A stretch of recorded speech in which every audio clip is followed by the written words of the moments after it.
마태복음 5장 1절에서 8절의 말씀입니다.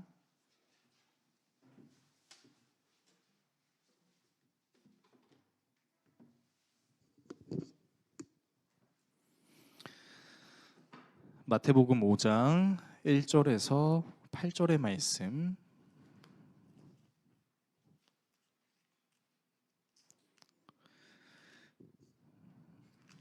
신약성경 7페이지, 6페이지 내지는 7페이지 정도에 있는 것 같습니다. 네, 우리 이 말씀은 교독하지 않고 다 같이 한 목소리로 1절에서 8절의 말씀 같이 읽겠습니다. 예수께서 무리를 보시고 산에 올라가 앉으시니 제자들이 나온지라. 입을 열어 가르쳐 이르시되 심령이 가난한 자는 복이 있나니 천국이 그들의 것이며 애통하는 자는 복이 있나니 그들이 위로를 받을 것이며 온유한 자는 복이 있나니 그들이 땅을 기업으로 받을 것이며 의에 줄이고 목마른 자는 복이 있나니 그들이 배부를 것이며 긍휼히 여기는 자는 복이 있나니 그들이 긍휼히 여김을 받을 것이며 마음이 청결한 자는 복이 있나니 그들이 하나님을 볼 것이며. 아멘. 오늘 여러분과 함께 예수님의 일생 32번째 시간 산상수훈 6번째 팔복 마음이 청결한 자라는 주제로 하나님의 말씀 나누도록 하겠습니다. 네, 하나님의 말씀을 나누기에 앞서 양 옆에 있는 앞뒤에 계신 성도님께 이렇게 우리가 축복했으면 좋겠습니다. 따라해 주시겠습니까? 하나님이 항상 당신을 보고 계십니다. 시작. 하나님이 항상 당신을 보고 계십니다. 아멘. 여러분, 하나님이 항상 여러분을 보는 게 좀 그만 좀 봤으면 좋겠다가 아니라 하나님 끝까지 나를 바라봐 주세요라고 고백할 수 있는 저와 여러분들의 신앙이 될 수 있기를 축복합니다. 지난주에는 우리가 이제 우리 교회 추수감사헌금으로 이제 후원을 하는 이제 V국의 이원희 선교사님께서 말씀을 증거해 주셔서 우리가 한 주 쉬었었죠. 잠시 돌아보자면 우리가 계속해서 이제 팔복을 다루고 있습니다. 이 팔복은 8가지 복을 이야기하는 것이 아니라 하나님의 나라에 대한 개념을 8가지 내용으로 얘기하는 것이라 궁극적으로는 하나님의 다스리심을 이야기하고 있는 것이다. 그래서 이 팔복은 하나의 복을 이야기하고 있는 것인데 이 하나의 복은 이미 우리에게 주어졌다는 것이죠. 너희들 이렇게 하면 복이 있을 거야 라는 조건절의 구절이 아니라 하나님을 믿는, 예수 그리스도를 믿는 이미 너희들에게는 복이 있다. 그러면서 이제 계속해서 그 복의 내용들을 다루게 되는 것이죠.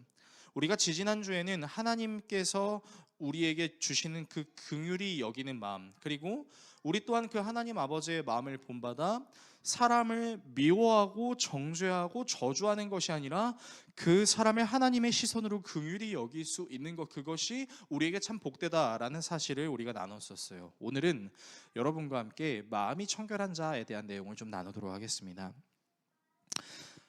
존재하는 모든 것들에는 색깔이 있습니다. 지금 여러분들이 앉아 계신 이 예배당 안에도요, 여러 가지 색깔들이 다 질비해 있어요. 그런데 여러분, 이 색깔이라는 것이 만약에 우리의 마음에도 있다면, 그러면 여러분은 여러분이 가지고 계신 그 마음의 색깔은 어떤 색깔일 것 같으십니까? 그리고 그 마음을 누군가에게 자랑스럽게 드러내서 보여주실 수 있으십니까? 내지는 없으십니까? 저는 개인적으로요, 제 마음을 여러분께 보여드리기 싫어요. 왜냐면요, 제 마음은 색깔로 표현하면 너무 시커멀 것 같아요. 너무 까말 것 같아요. 그러니까 누구에게도 쉽게 드러낼 수 없는 악함이 저에게 있음을 저는 항상 느낍니다.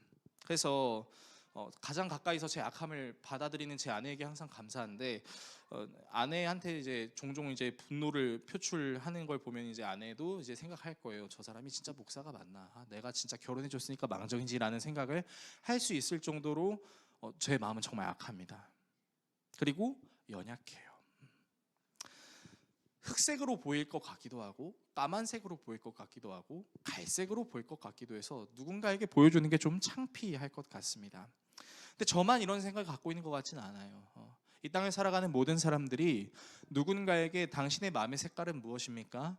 당신의 마음을 드러내서 나에게 보여줄 수 있습니까? 하면요, 사실은 우리가 드러내기가 너무 어려워요. 긍정적으로 생각하고 늘 좋게만 생각하는 투명한 마음만 있다면, 그렇다면 정말 깨끗하게 맑게 자신 있게 내 마음을 이제 사람들한테 보여줄 수 있겠지만은 저나 여러분이나 우리는 그럴 수 없다라는 얘기입니다. 그러면 오늘 본문은 우리로 하여금 악한 생각을 하지 않고 깨끗한 마음으로 살 수 있도록 도와주시는 그 차원에서 하나님께서 우리에게 마음이 청결한 자에겐 복이 있다라고 얘기하는 것일까요? 저는 오늘 본문을 통해서 여러분들과 세 가지 내용을 좀 나누고 기도하는 시간을 가지려고 합니다. 첫 번째는 마음이 청결하다의 성경적인 의미, 두 번째는 하나님을 본다라는 뜻, 세 번째는 우리에게 보여주시는 예수님입니다. 마음이 청결하다의 성경적인 의미, 하나님을 본다는 것의 뜻, 우리에게 보여주시는 예수님, 이 세 가지 내용을 여러분들과 나누고 기도하는 시간이 갖도록 하겠습니다. 첫 번째, 마음이 청결하다의 성경적인 의미입니다. 여러분, 우리는 마음이 청결하다라고 얘기하면 대부분 감정 상태를 얘기할 거예요. 내가 막 분노가 차오르고 막 화가 나고 그런 막 부정적인 생각이 들고 그런 것이 아니라 평온하고 긍정적이고 정말 나쁘지 않은 것은 일절 생각하지 않는 그런 마음이 마치 마음이 청결하다라고 느껴지는 것 같습니다.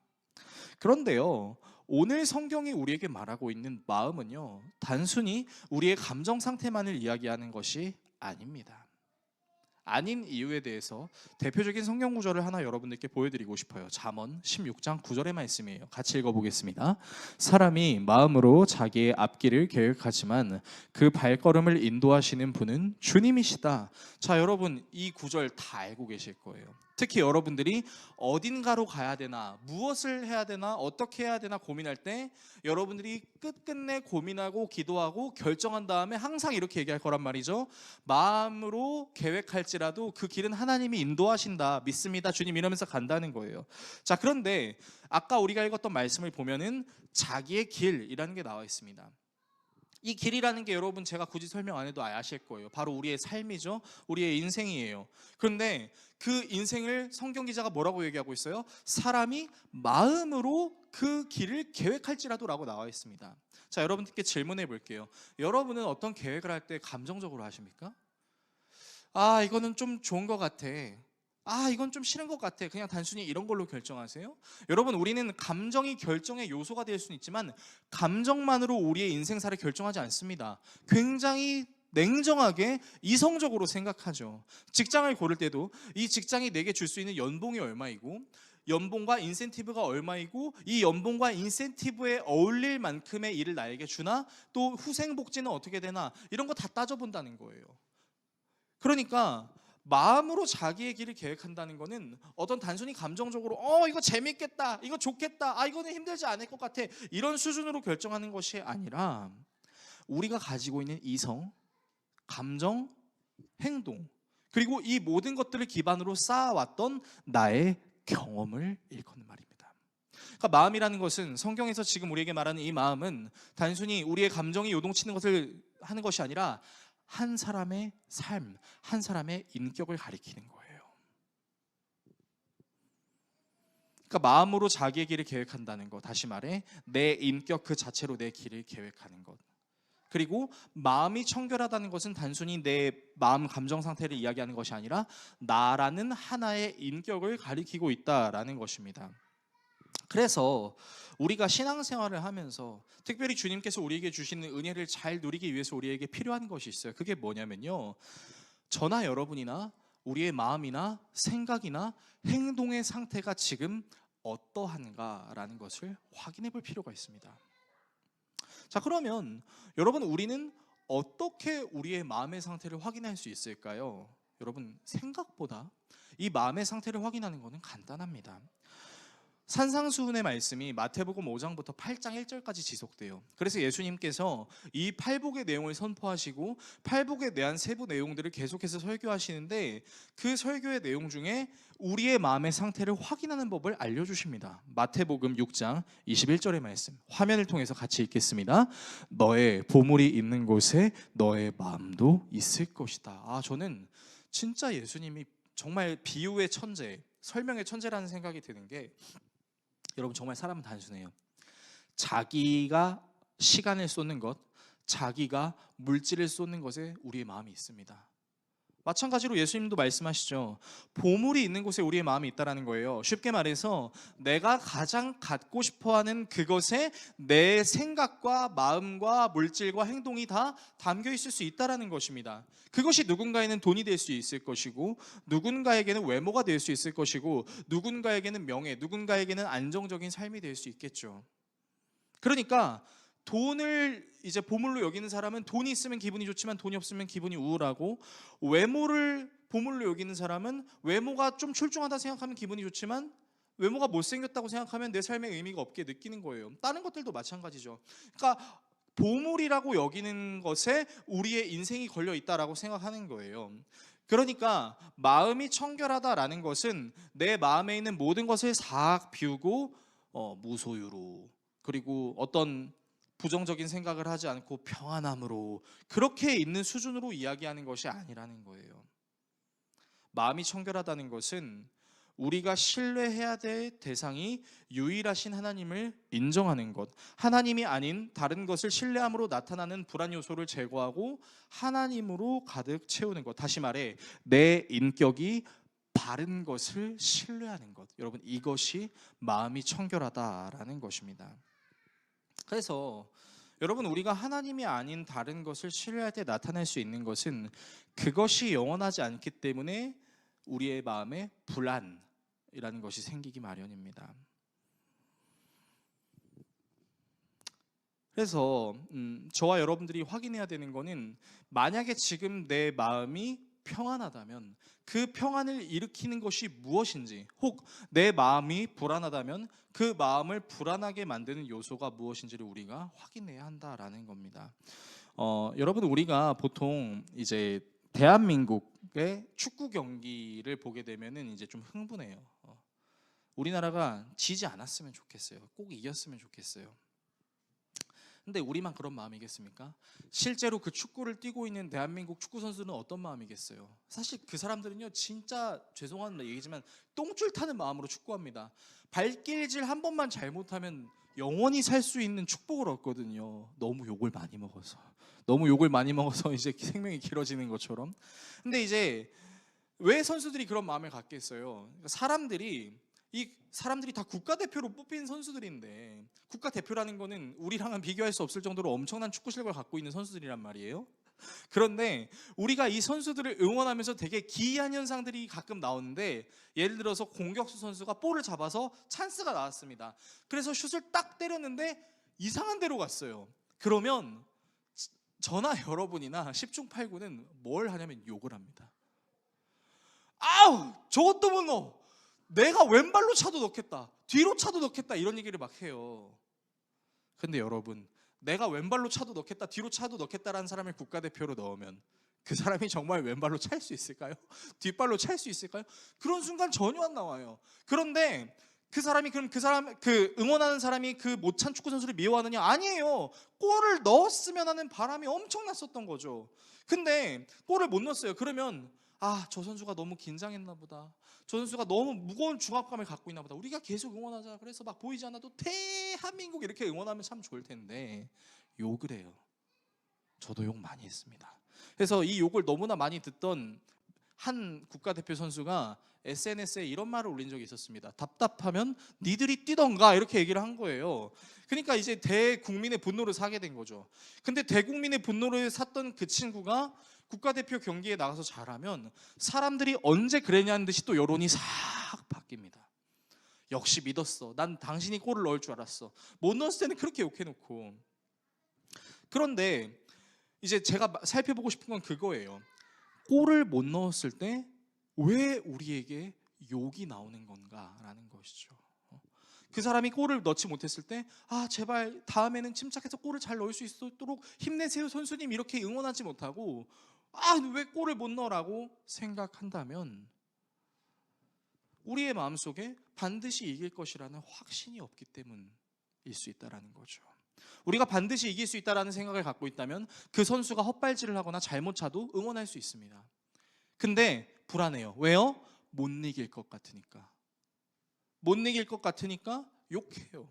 단지 실수한 것뿐인데, 자기가 그 자리에 가면은 완벽하게 해결하지 못할 텐데, 아니 그 선수의 반도 못할 건데 그렇게 욕을 한다는 거죠. 왜요? 불안하니까요. 못 이길 거라고 생각하니까요. 그게 그 사람의 마음의 상태죠.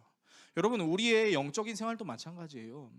하나님이 승리하게 하신다라는 믿음을 가지고 가는 사람과 하나님께서 정말 나를 승리하게 만드셔? 라는 의심이 있는 사람 가운데에서는 해석의 차이가 있을 수 있다는 거죠.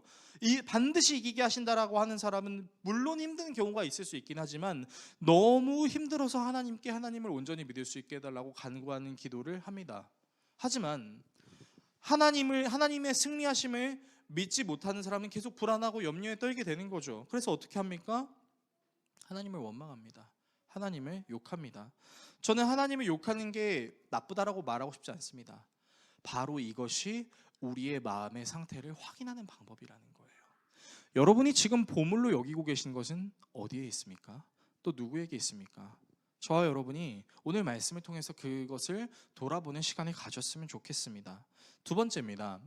하나님을 본다의 뜻입니다. 자, 그러면 마음이 청결한 자, 다시 말해서 바른 진리이신 그 하나님을 바라본다, 내가 신뢰하는 대상이 하나님이다 라고 했을 때, 여러분, 우리가 오늘 말씀을 통해서 확실하게 알 수 있는 것은 무엇이냐면, 마음은 항상 우리의 보는 것과 연결이 되어 있다라는 것입니다. 마음이 청결한 자가 하나님을 본다라고 나와 있는 것처럼 우리의 마음 상태에 따라서 우리가 항상 무엇을 바라보는지가 결정이 된다라는 거예요. 역시 이 내용이 산상수훈의 뒷 내용에도 예수님께서 보충을 해주시는데, 마태복음 6장 22절에서 23절은 이런 말씀이 나와 있습니다. 눈은 몸의 등불이다. 그러므로 너의 눈이 성하면 내 온몸이 밝을 것이요, 내 눈이 성하지 못하면 내 온몸이 어두울 것이다. 그러므로 내 속에 있는 빛이 어두우면 그 어둠이 얼마나 심하겠느냐. 자, 말씀에 띄워주세요. 여기서 우리는 저 성하다라는 단어를 보면서 네 눈이 건강하면, 네 눈에 문제가 없다면 이라고 생각을 할 수 있는데요, 여러분, 이 단어의 뜻은요, 단순히 상태가 나쁘지 않다라는 의미만 갖고 있지 않아요. 분명한 이라는 의미를 갖고 있습니다. 그리고 단순한 내지는 한 가지라는 의미를 갖고 있어요. 그러니까 그 의미를 적용해서 오늘 본문을 바라보면, 그러므로 너의 눈이 온전히 하나를 집중해서 바라본다면 온몸이 밝을 것이요 라고 나와 있는 거죠. 그러니까 내 눈이 성하다는 건 다시 말해서 한 가지에 온전히 집중하고 있는 상태라는 것을 의미합니다. 그래서 이 집중이 언제 필요하냐? 우리가 살고 있는 이 현실, 이 땅에서 여러분, 우리는 저 집중이 너무 필요해요. 왜냐하면 우리가 하나님께 온전히 집중하지 않으면요, 우리에게 나타나는 현상 중에 하나가 뭐냐면, 하나님께서 말씀하시는 것이 아님에도 불구하고 내 인생에 이거는 이래야 돼, 저거는 저래야 돼 라는 나만의 율법들이 생깁니다. 그래서 우리가 세상을 향해 분노를 표출한 때가 어떤 때냐면, 내가 생각했을 때 세상은 이래야 되는 게 맞는 건데 왜 세상은 정말 전혀 이렇지 않은 모습으로 나에게 다가오는 거지? 이게 말이 돼? 라는 생각들이 계속해서 나에게 쌓이기 시작하고, 그 생각들이 쌓이면 어떻게 되냐면 분노가 됩니다. 분노가 되고 표출이 돼서 아집에 갇히게 되고 큰 틀을 바라보지 못하게 됩니다. 그러니까 마음이 점점 둔해지죠. 청결해지는 것이 아니라 마음이 오히려 더 흐릿해지고 마음이 오히려 더 흉악해지죠. 처음에는 좀 괜찮았습니다. 좀 견딜 수 있다고 생각했어요. 근데 견딜 수 없다라고 생각하기 시작하는 그 순간, 내가 가지고 있었던, 아니 내가 가지고 있는 것도 몰랐던 나만의 율법들이 하나둘씩 생겨나기 시작하면서, 그 율법이 세상의 기준과 부합하기 시작하면서 어느샌가 우리의 마음이 한 가지에 집중하는 것이 아니라 내가 만들어 놓은 율법의 기준들에 집중하기 시작하는 것을 우리는 바라보게 된다는 거예요. 그래서 이 다른 것에 집중하게 되는 그 마음이 결국에는 우리를 어떻게 인도하냐면 하나님을 바라보지 못하게 합니다. 여러분, 대부분의 사람들이 자신이 하고 싶은 것을 하면서 돈을 벌기보다는 살아가기 위해서 무언가를 선택할 수밖에 없는 경우가 많아서 적성에 맞지 않아도 먹고 살기 위해서 어쩔 수 없이 하는 경우들이 생각보다 많이 있어요. 근데 이런 사람들의 경우에는 무엇이 그 사람의 일의 동기부여가 되냐면 보상이에요. 그러니까 그러니까 내가 일한 만큼 돈이 나와야 되고 근무 외 시간에는 근무 외 수당이 나와야 되고 사내 복지가 잘 되어야 된다는 것에 초점이 맞춰져 있는 거죠. 저는 예수 그리스도를 믿지 않는 사람들이라면 그렇게 생각할 수 있다고 생각합니다. 그리고 그것이 합당하다고 생각합니다. 그런데 예수 그리스도를 믿는 저와 여러분들에게는 좀 다른 시각이 필요해요. 그게 무슨 시각이냐면요, 이미 하나님께서 이 세상을 완벽하게 창조하셨지만 아담과 하와의 불순종으로 인해 하나님이 아름답게 만든 세상에 뒤틀림이 생겼다라는 거죠. 그럼 그 뒤틀림이 생겼다는 것이 우리의 삶에 어떻게 적용이 되냐? 내가 열심히 일했어도, 내가 타당하게 법을 지켰어도, 나는 남들에게 해를 입히지 않을 만큼 정직하게 살았음에도 불구하고 원인과 이유를 알 수 없는 힘듦과 악함과 더러움이 나에게 나타날 수 있다는 겁니다. 그래서 여러분, 우리는 되게 신기한 게 분명히 하나님께서 이 직장을 내게 주셨다고 생각하고 감사 기도를 합니다. 왜냐하면 우리는 직장을 구했을 때 하나님께 기도하잖아요. 하나님, 가장 최고의 직장을 나에게 허락해 주세요 하고 이력서를 넣고 면접에 봐서 합격하면 하나님 도와주셔서 감사합니다. 진짜 하나님이 보내신 직장이라고 생각하고 열심히 일하겠습니다 하고 들어갔는데 웬걸, 이게 진짜 하나님이 보내주신 직장이 맞아? 라는 생각이 든다는 거예요. 그리고 그런 경험이 일회성으로 우리에게 존재하는 것이 아니라 우리의 삶을 살아가면서 벽이라고 느껴지는 구간마다 항상 이런 문제가 우리에게 도사리고 있었다라는 거예요.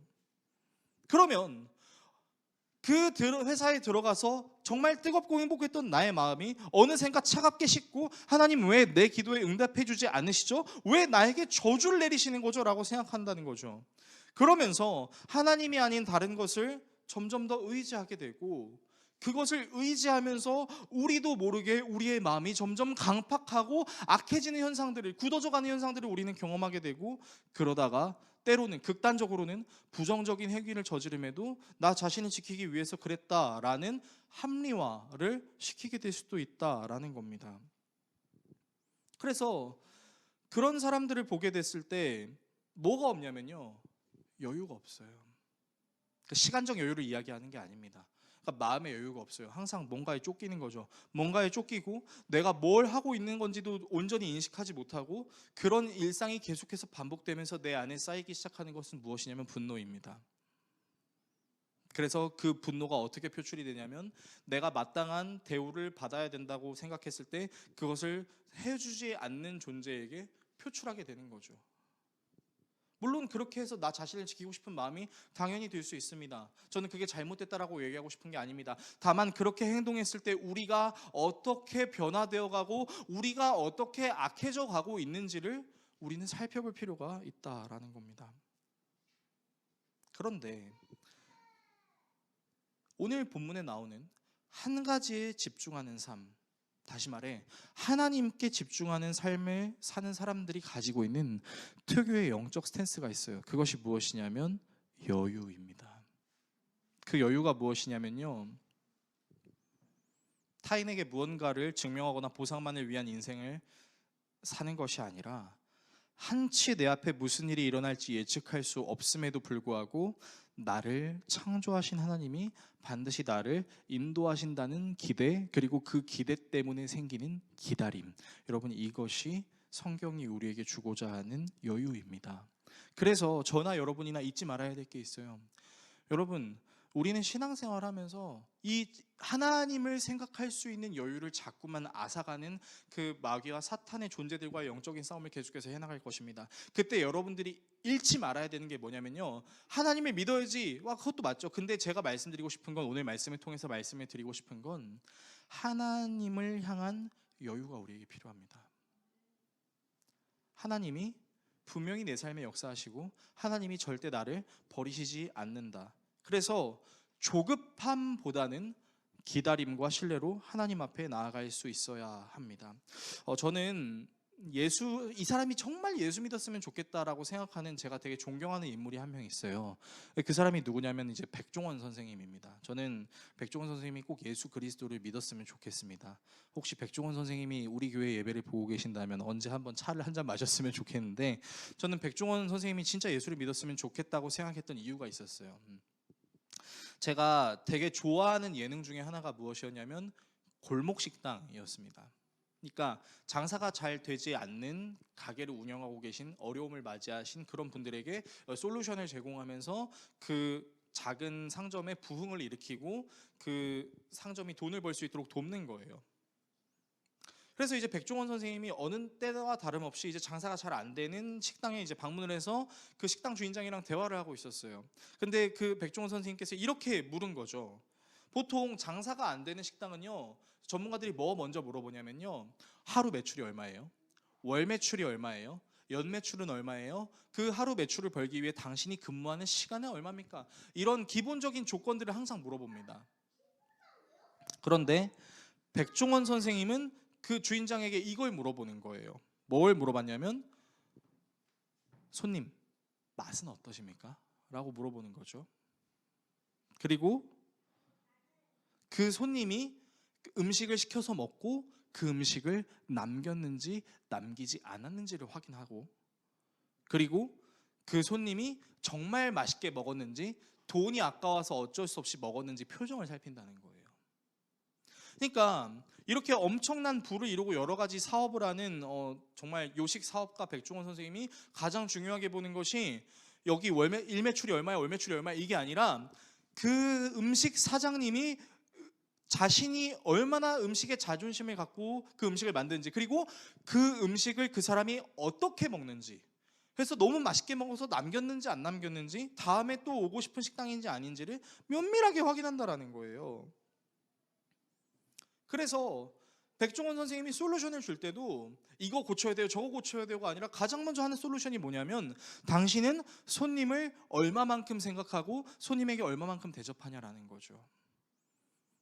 우리는 이게 되게 기본이라고 생각합니다. 근데 이 기본이라고 생각하는 것도요, 우리가 열심히 살다 보면요, 잊어버려요.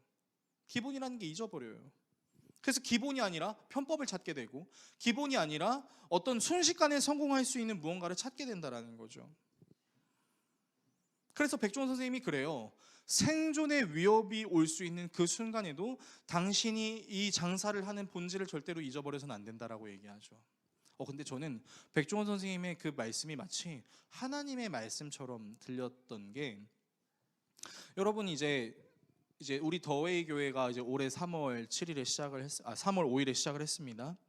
근데 제가 이제 부교육자로만 있다가 담임 목사로 이제 교회를 운영하기 시작하다 보니까, 이제 부교육자 때는 이렇게 면밀하게 살펴보지 않았던 부분들이 저에게 엄청나게 면밀하게 드러나는 거예요.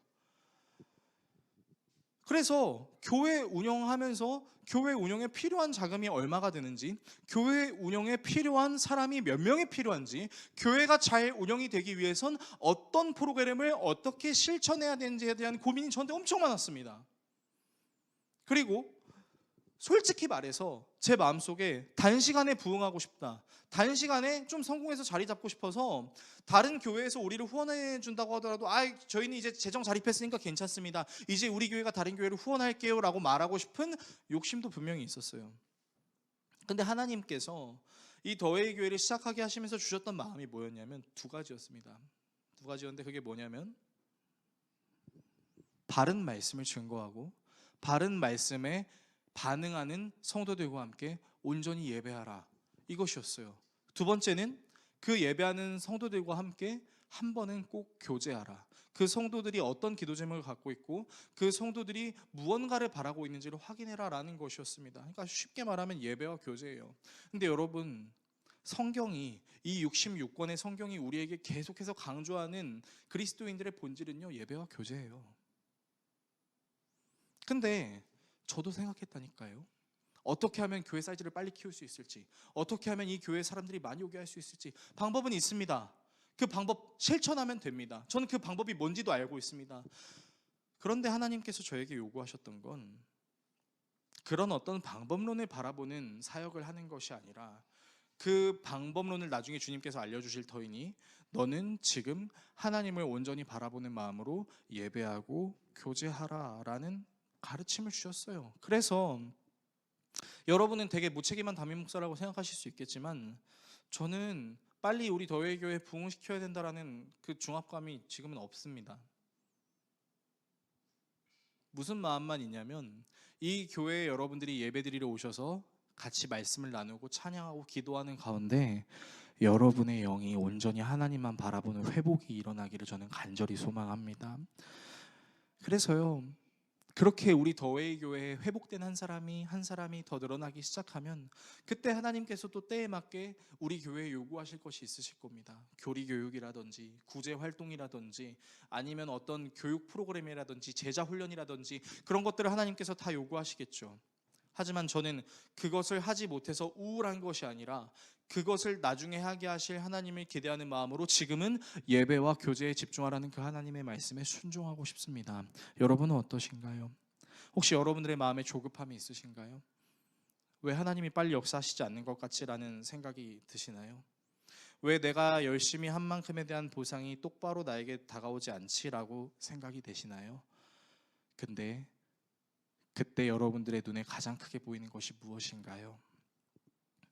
저는 그때 여러분들이 가장 힘들고 어려워할 수 있는 그때 주님께서 우리에게 요구하신 본질의 회복에 집중하며 그 본질의 회복에 집중함으로 여러분들의 영성이 회복되고 여러분들의 삶이 회복되는, 그래서 하나님을 온전히 바라보는 삶을 살아갈 수 있는 여러분 모두가 되실 수 있기를 예수 그리스도의 이름으로 축원합니다. 마지막입니다. 우리에게 보여주시는 예수님입니다. 여러분, 세상의 원리는요, 어떤 일정 수준에 이르르기 위해서는 고통을 감내해야 된다라고 이야기합니다. 그러니까 네가 뭔가를 얻기 위해서는 어떤 노력을 해야지라고 이야기하는 것이죠. 근데 심지어 이런 세상적인 원리가요, 종교들에도 있어요.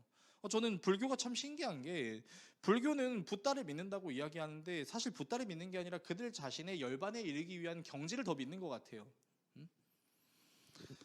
그래서 고등 종교라고 사람이 평가하는 것들은요, 고통이 많은 종교일수록 고등 종교다라고 이야기합니다. 그러니까 세상의 원리가 그대로 들어갔어요. 네가 뭐를 해야 뭘 볼 수 있지 않겠어라고 얘기하는 거죠. 그런데요, 우리에게 역사하시는 하나님의 참 신기한 특징은요, 네가 이렇게 해야 내가 너에게 역사할 거야라고 얘기하시지 않는다는 거예요.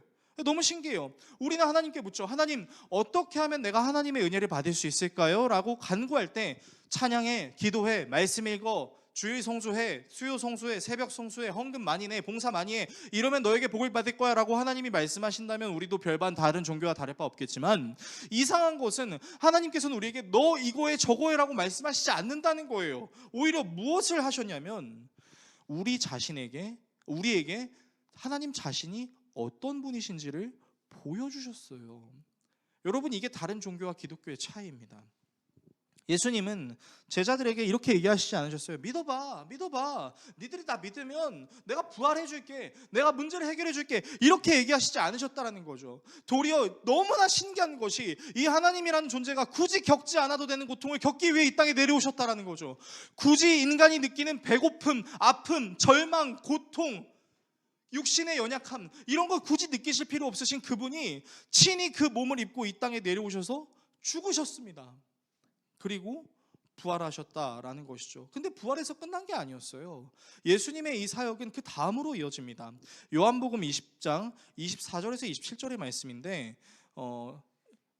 제가 읽어드리도록 하겠습니다. 여러분들이 잘 아시는 스토리인데요, 12제자 가운데 하나로서 쌍둥이라고 불리는 도마는 예수께서 오셨을 때 그들과 함께 있지 않았다. 다른 제자들이 그에게 우리는 주님을 보았소라고 말하였으나 도마는 그들에게 나는 내 눈으로 그의 손에 있는 못자국을 보고 내 손가락을 그 못자국에 넣어보고 또 내 손을 그의 옆구리에 넣어보지 않고서는 믿지 못하겠소라고 말하였다. 그러니까 여러분, 이게 무슨 사건이냐면, 부활하신 예수님께서 제자들을 만나주셨는데 그 만나주신 현장에 도마가 없었어요. 그래서 이제 제자들이 얘기하는 거죠. 야, 예수님이 진짜 살아나셨어 라고 얘기하니까 도마가 이렇게 얘기합니다. 그 예수님 내 앞에 안 오면 나 못 믿어. 그 창자국에도 좀 손 넣어주고 못자국에도 좀 손가락 넣어서 정말 그렇게 넣을 수 있으면 내가 예수님 믿어볼게 라고 얘기하는 거예요.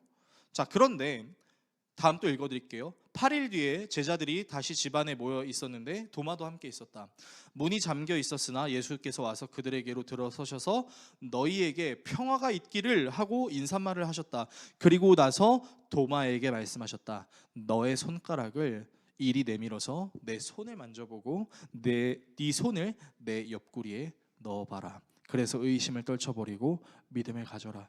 저는요, 예수님의 이 말씀을 보면서 참 은혜가 된다라고 생각했던 게 뭐냐면요, 예수님은 다그치지 않는다는 거죠. 야, 너 보지 않고는 못 믿겠어? 야, 너 그게 진짜 믿음이라고 생각해? 아니에요. 여러분, 이 문맥을 계속해서 살펴보면요, 도마의 믿음 없음을 꾸짖으시는 예수님이 아니라 도마의 믿음을 일으키시는 예수님의 보여줌이라는 거죠. 예수님은 다른 제자들에게도 보여주셨어요. 그리고 도마에게도 와서 보여주셨어요. 도마의 마음속에 이런 소원이 있었죠. 내가 보지 않고서는 나는 못 믿겠어. 그러니까 예수님께서 와서 너의 손가락을 내밀어서 넣어보아라. 저는요, 이 예수님이 저한테 너무 은혜가 됐던 게 무슨 말이냐, 예수님은 추상적으로 우리에게 존재하시는 분이 아니라는 거예요. 예수님은 실제적으로 내가 보고 싶어하는 것을 보여주실 수 있는 능력의 하나님이다라는 것이죠. 그래서 그 예수님께서 친히 다가와 주셔서 우리의 믿음을 만들어가 주시는 거죠. 그 하나님을 보기 위해서 우리에게 필요한 것이 있다면 우리는 단순한 시각, 한 가지에 집중, 즉 하나님을 보기 원합니다라고 고백하며 나아가는 삶이 우리에게 필요하다라는 겁니다. 여러분, 제가 많은 성도들이랑 신앙생활하면서 이렇게 얘기하는 성도들 진짜 많이 봤습니다.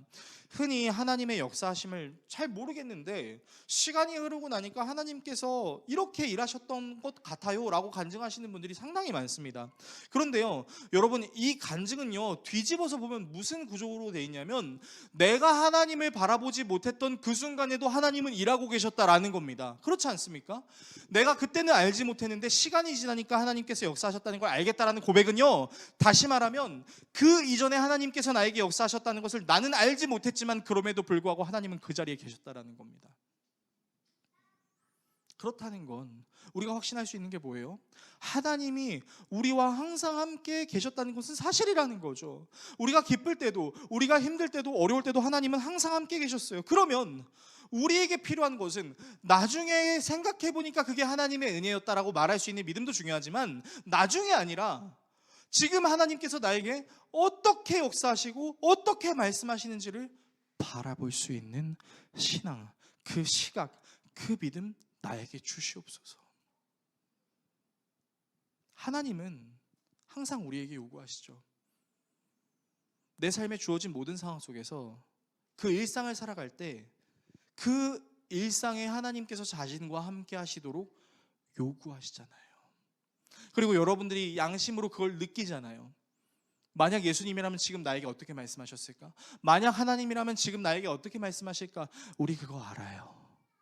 우리 그거 모르지 않아요. 근데 너무 힘들고 너무 어렵고 너무 삶이 변하지 않는 것 같아서 그것들을 다 집어치우고 싶은 마음이 드는 그 순간, 우리가 하나님께 간구해야 할 것은, 하나님, 나의 마음이 청결하게 해주셔서 온전히 하나님을 바라볼 수 있는 그 시선을 나에게 주시옵소서라고 기도할 수 있는 것, 바로 하나님께서 오늘 팔복의 말씀으로 우리에게 이렇게 얘기하고 계신다는 사실입니다. 그래서 여러분들께 권면합니다. 여러분, 어쩌면 저의 말이 좀 잔혹하게 들릴 수도 있을지도 모르겠습니다. 위로하는 것처럼 들리지 않고 그냥 딱딱하게 얘기하는 것처럼 느끼시는 분들도 계실 수 있겠습니다. 그런데 그럼에도 불구하고 지금 저에게도 지금 여러 상황들을 겪고 있는 하나님은 그래도 여러분과 함께 하십니다. 그래서 여러분들이 여러분들의 영적인 눈으로 하나님을 온전히 바라보지 못할 때, 하나님, 제 눈이 하나님께 가 있게 해주세요. 하나님, 어떤 상황에도 제 눈이 하나님을 놓치지 않는 영적인 시선을 갖게 해주세요라는 기도하는 마음으로, 마음이 청결한 자에게는 복이 있다, 그들이 하나님을 볼 것이다 라는 예수님의 말씀을 현실로 경험해 나아갈 수 있는 저와 여러분 모두가 될 수 있기를 예수 그리스도의 이름으로 축원합니다.